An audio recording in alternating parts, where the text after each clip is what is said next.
Sophie Chen kept her eyes on the scuffed linoleum floor as she made her way through the bustling corridors of Riverside High School. At 16, she was starting fresh once again. This marked her third school in 4 years, courtesy of her mother's consulting career that dragged them from city to city. Each relocation meant learning new faces, new unspoken rules, new social dynamics that shifted like sand beneath her feet. Standing at 5 feet 3 inches with a lean build, shoulder-length black hair that she kept in a simple ponytail, and wire-framed glasses perched on her nose, Sophie was deliberately unremarkable. She'd perfected the art of being forgettable, of sliding through crowds like a shadow. That was exactly how she wanted it. What nobody at Riverside High could have guessed, what nobody at any of her previous schools discovered until it was too late, was that Sophie had been training in combat sports since she was 8 years old. Her mother, a former police officer turned security consultant, had enrolled her in classes the moment they'd moved to their first new city. 8 years of rigorous training had sculpted her into a skilled fighter with cat-like reflexes and a brown belt in karate, plus years of kickboxing experience. She could handle herself against opponents who towered over her without breaking a sweat. But Sophie never broadcast this information. Her mother had drilled into her that martial arts were for protection, never for intimidation. Real power comes from restraint, her mother would remind her during their morning training sessions. Besides, being perpetually new meant Sophie was always trying to fade into the background, not draw attention to herself. Riverside High was a modern glass and concrete structure housing nearly 1,800 students, all sorted into their respective social circles like ingredients that refused to mix. Sophie had been there for exactly 17 days, and she'd already identified the territories to avoid: the alcove behind the auditorium, the picnic tables near the football field, and most importantly, the second-floor hallway by the trophy cases where the school's unofficial rulers held their daily court. Those rulers were commanded by Marcus Reeves, a senior with meticulously styled blonde hair, designer sneakers that cost more than most people's entire wardrobe, and a smile that never quite reached his eyes. His lieutenants were Jake Morrison, a wrestler with shoulders like a linebacker and a brain that seemed to work at half speed, and Ethan Cross, a wiry kid with sharp features who appeared to genuinely enjoy watching others squirm. They prowled the school like they had their names on the deed, and perhaps in some ways they did. Sophie had been warned about them before she'd even gotten her class schedule sorted. "Whatever you do, avoid Marcus and his boys," a girl named Lisa had whispered to her on day 2. "They target someone new each term.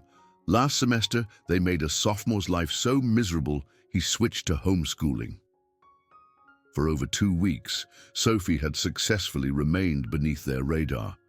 She took longer routes to avoid their usual haunts, ate her lunch in empty classrooms, and made herself as invisible as humanly possible. But invisibility, she was discovering, had an expiration date. It started innocuously enough. Sophie was rushing to her biology lab, balancing a stack of textbooks, when she turned a corner and nearly crashed into Jake. "Hey!" he barked, glaring down at her. "Watch where you're going, Four Eyes." "Sorry," Sophie muttered, attempting to step around him. "Hold up," he said, blocking her path. "You're that new girl, aren't you? What's your name?" Sophie hesitated before answering quietly. "Sophie." "Sophie," he repeated, stretching the syllables mockingly. "Sophie, nobody from nowhere. Better watch yourself next time, Sophie." She could feel his gaze burning into her back as she hurried away, and her instincts, honed through years of training and experience, immediately went on high alert. She recognized that look. She'd encountered it before at other schools, the look of someone who'd found their next target. The following day, her notebooks were deliberately knocked from her arms as she organized her locker. She glanced up to see Ethan strolling away, snickering with his friends. "Whoops," he called back. "Clumsy me." A few days after that, it was Marcus himself, sliding into the seat across from her in the library when she'd thought she'd found a safe spot to study. "So you're the new little mouse," he said conversationally, as though they were old acquaintances. "Sophie from... where was it again? Oh, right, nobody knows because nobody cares." Sophie kept her focus on her homework. "Just trying to study." "Are we, though?" Marcus smirked at his own comment. "See, here's the thing, new girl. This school has a certain ecosystem, and rule number one is understanding where you fit in the food chain." He leaned forward, his voice dropping to a whisper. "And your position? Well, let's just say it's somewhere near the bottom. Maybe we'll find you a nice spot with the other losers, or maybe we'll just keep you as entertainment. Haven't decided yet." Sophie felt her muscles coil involuntarily, her body automatically preparing for a threat. She forced herself to relax, controlling her breathing the way her instructor had taught her. This wasn't the gym. This wasn't a competition. She couldn't engage here. "Appreciate the biology lesson," she said evenly, packing up her books, "but I'll figure out my own place." Marcus's hand darted out, grabbing her forearm. Not painfully, but with enough pressure to send a message. "That's not how this works, Sophie." For a fraction of a second, Sophie calculated exactly how she could break that grip, how effortlessly she could twist his arm into a lock that would have him begging for mercy. But instead, she did what was expected of the meek new girl. She yanked her arm free and left quickly, the sound of cruel laughter echoing behind her. The harassment intensified from there. Her belongings were knocked down daily. Her locker was vandalized with sticky notes containing crude messages. Whispers trailed her through the hallways, fabricated stories about why she'd transferred, nasty comments about her appearance, her clothes, her reserved nature. During classes, spitballs and paper airplanes would strike the back of her head whenever teachers faced the board. It was nothing Sophie hadn't weathered before, and nothing she couldn't endure. She maintained her routine, completed her assignments, and focused on surviving each day. In the evenings, she would train in their basement gym, channeling her frustration into the heavy bag, reminding herself why she didn't retaliate. It never helps. It only escalates things. It's exactly what they're hoping for, a reaction. But Marcus and his crew seemed to interpret her lack of response as a personal insult. They were accustomed to getting reactions, tears, outbursts, desperate pleas. Sophie's stoic composure clearly frustrated them, spurring them to push harder, test more boundaries. 4 weeks into the semester, Sophie found herself trapped in the second-floor hallway after school. She'd stayed late to finish a lab report, and the building was nearly deserted. She saw them approaching, Marcus in the lead with Jake and Ethan flanking him like bodyguards, but there was nowhere to escape. "Well, well," Marcus announced, his voice bouncing off the empty walls. "Look what we have here, little Sophie all by herself." Sophie tightened her grip on her backpack straps. "I need to get home." "Did you hear that?" Marcus turned to his friends with mock surprise. "She needs to get home. Probably has to run crying to Mommy about how horrible everyone is at her new school." "I've noticed something in PE," Jake chimed in. "She always changes in the bathroom stalls." "What's wrong, Sophie? Ashamed of what you're hiding under those baggy clothes?" He made a disgusted expression. "Not that anyone's interested in seeing it anyway." Sophie felt heat rise to her cheeks.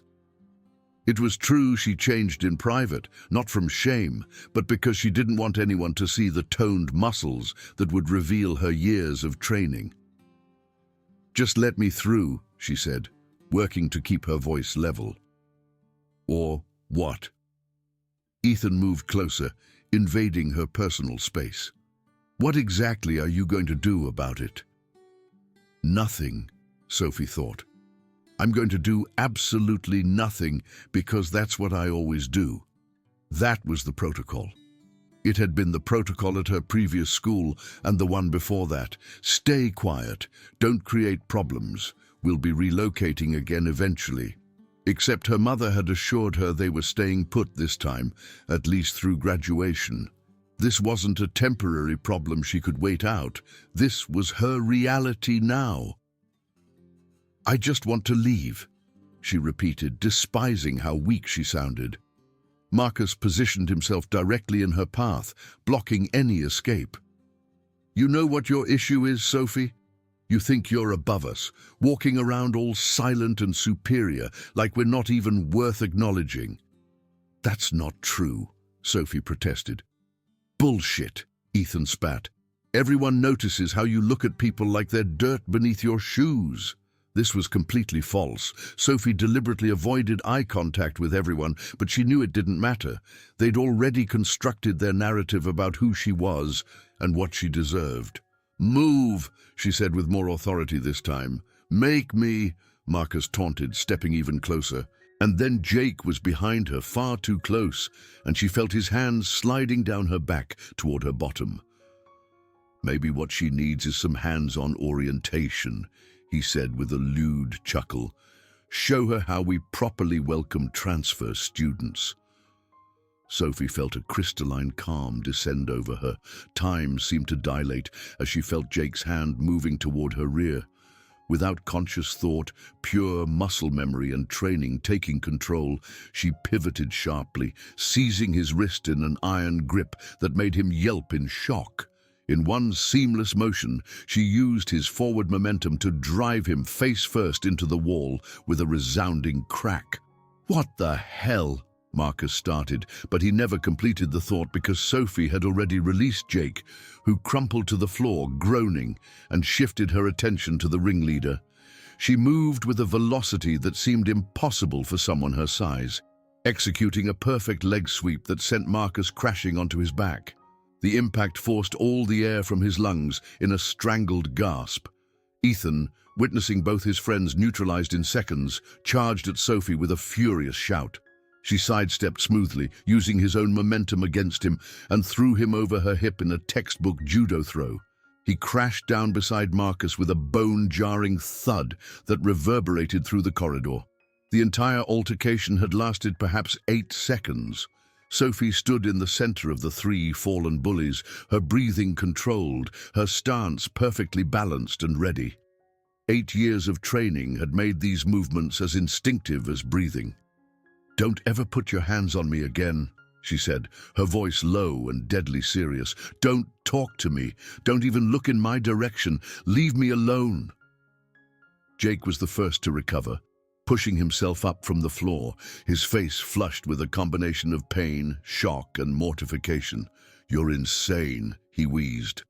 "No," Sophie corrected, adjusting her glasses with perfect composure. "I'm trained. There's a significant difference." She stepped over Marcus, who was still struggling to breathe properly, and walked down the stairs. Only when she was outside the building, the cool evening air washing over her face, did she allow herself to process what had just occurred. Her hands shook slightly, not from fear, but from the adrenaline surge and the release of weeks of suppressed anger. "Mom is going to freak," she thought. But underneath, she knew her mother would understand. This wasn't about showing off or picking a fight. This was legitimate self-defense. What Sophie didn't know was that they hadn't been alone in that hallway. Lisa, the girl who had first warned her about Marcus and his gang, had been climbing the stairs and had witnessed the entire encounter. By the following morning, the story had spread through Riverside High like a virus, becoming more dramatic with each retelling. Sophie arrived at school to find everyone staring at her, conversations dying as she passed, but it was different from before. There was no mockery in these looks, no cruel entertainment. Instead, she saw something unexpected: respect, amazement, and more than a little wariness. "Is it true?" Lisa intercepted her before first period. "Did you really take down all 3 of them?" Sophie's stomach sank. "I don't want to discuss it. They're saying you're like some kind of secret agent," another girl added excitedly, "that you threw Jake through the air." That's not precisely. Marcus is claiming he slipped. A boy Sophie had never spoken to interjected. But Ethan's got a bruise the size of a grapefruit on his side, and Jake can barely move his neck. Sophie closed her eyes briefly. This was exactly what she'd wanted to avoid: attention, gossip, becoming the center of speculation.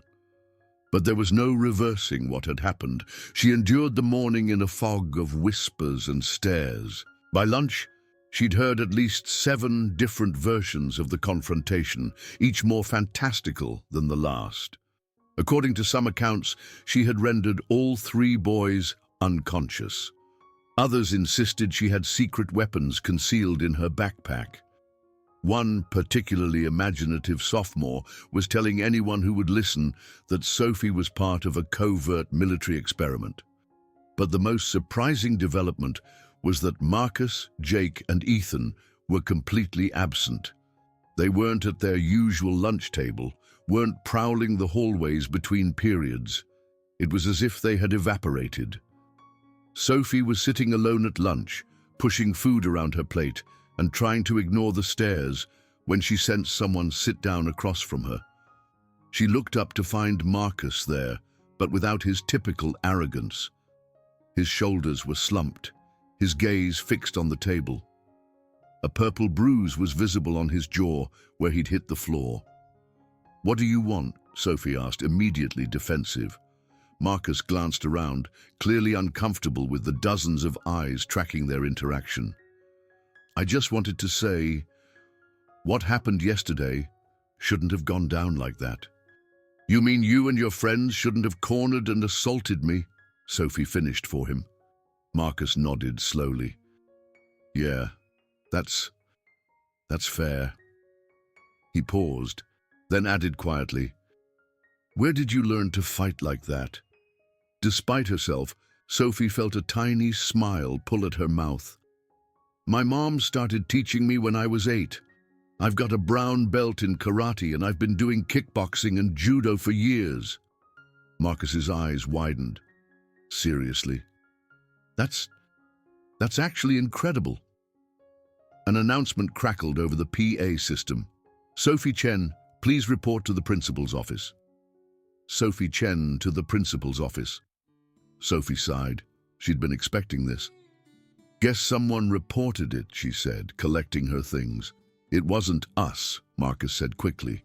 "Jake, Ethan, and I didn't say anything." Sophie studied him, searching for deception, but he seemed sincere. "Thanks, I suppose." Walking to the principal's office, Sophie prepared herself for the worst. Fighting on school property was grounds for automatic suspension at most schools, possibly even expulsion.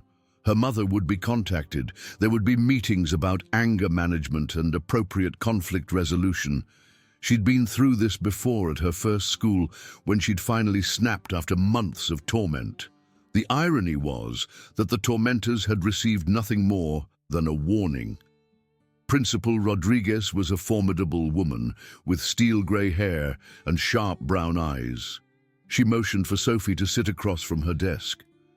"Miss Chen," she began, "I've received some disturbing reports about an incident yesterday afternoon." Sophie took a steadying breath. "Yes, ma'am. Would you care to share your version of events?" Sophie told her everything truthfully, without embellishment or excuses. She explained how Marcus, Jake, and Ethan had been harassing her for weeks. She described being cornered in the hallway and how Jake had attempted to grope her. She admitted to using her martial arts training in self-defense. "I understand that fighting is prohibited," she concluded, "and I'm ready to accept whatever consequences you deem appropriate. But I want to make it clear that I didn't instigate this, and I only did what I believed was necessary to protect myself." Principal Rodriguez had listened without interrupting, her expression unreadable. Now she leaned forward, fingers interlaced on her desk. "Miss Chen, are you aware that we have security cameras throughout the building, including that hallway?" Sophie's heart plummeted. "No, ma'am." "Well, we do, and I've reviewed the footage from yesterday afternoon very carefully." The principal picked up a remote and turned to a monitor mounted on her wall. "Would you like to view it?" Without waiting for an answer, she pressed play. The black and white footage clearly showed Sophie being cornered, showed Jake's hand moving inappropriately toward her, showed her controlled defensive moves that neutralized all three boys without causing serious harm. The entire incident, exactly as Sophie had described it, was captured on video. Principal Rodriguez paused the recording.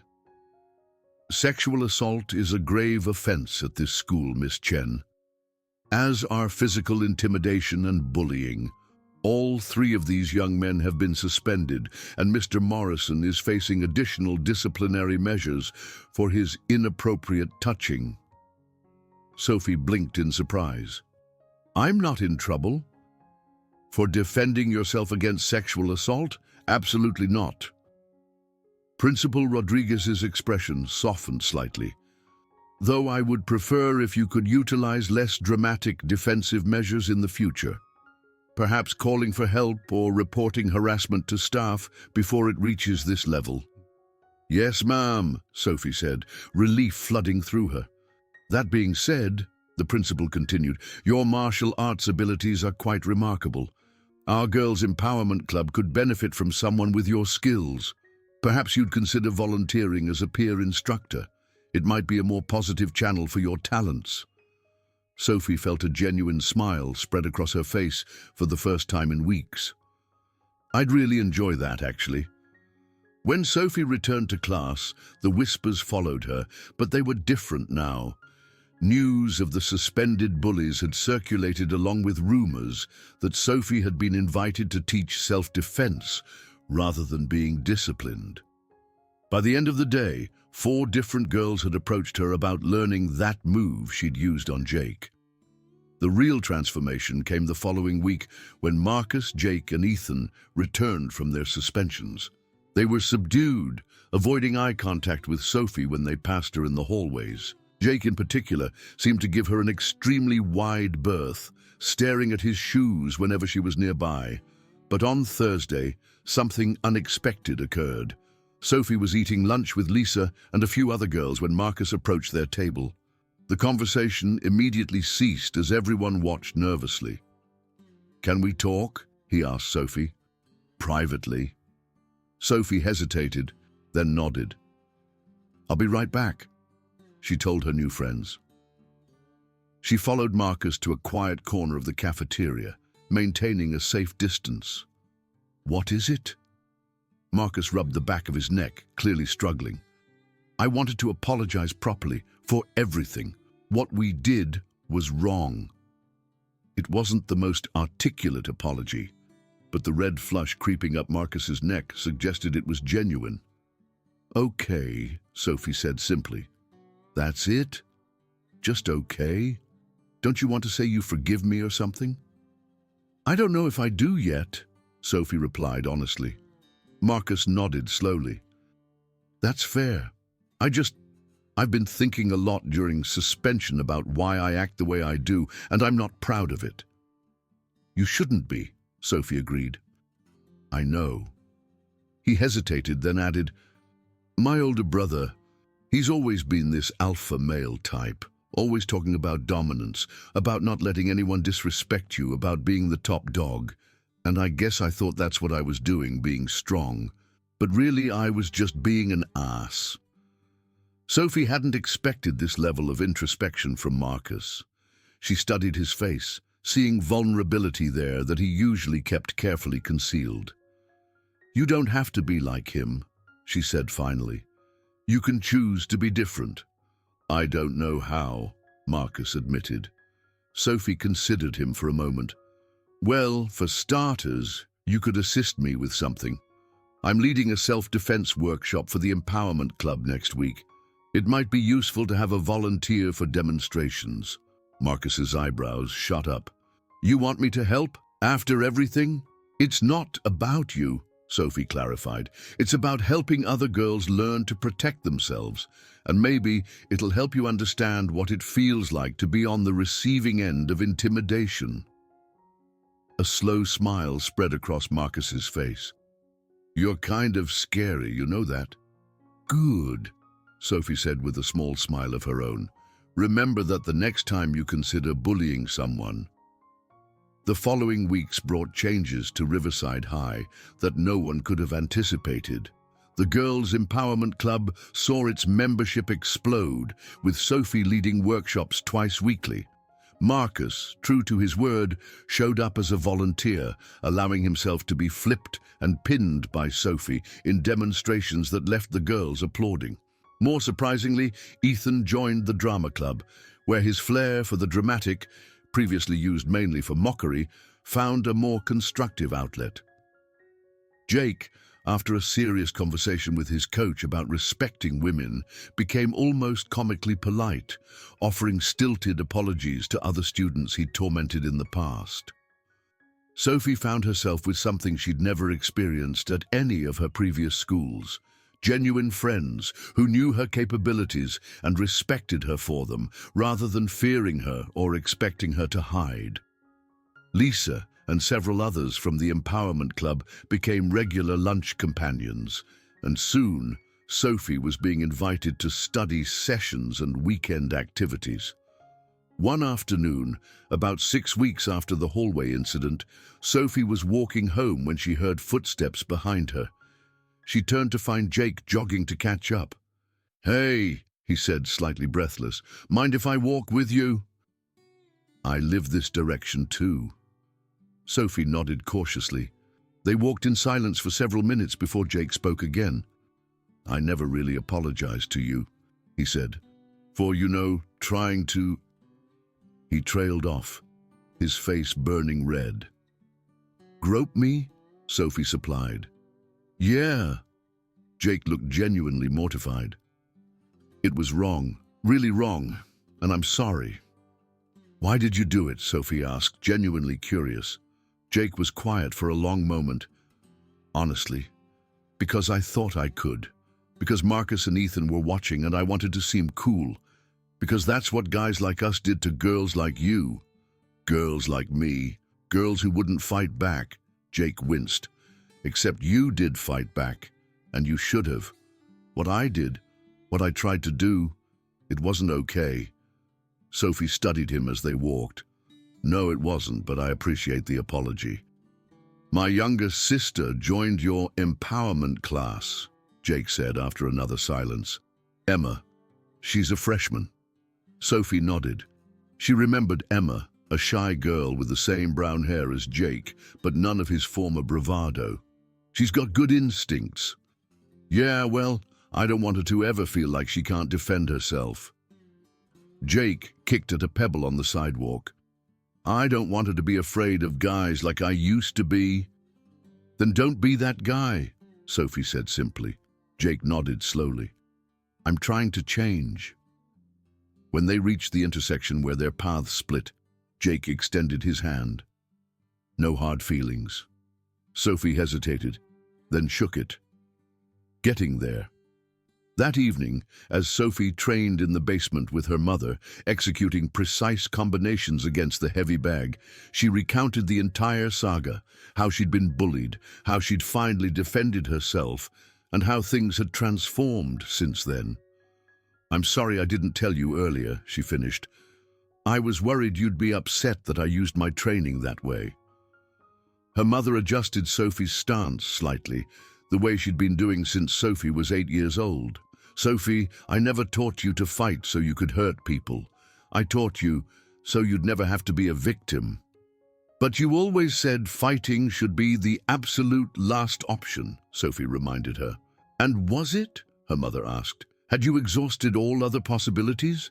Sophie thought about the weeks of avoidance, of staying invisible, of enduring the harassment without responding. "Yes," she said finally, "it was the last option."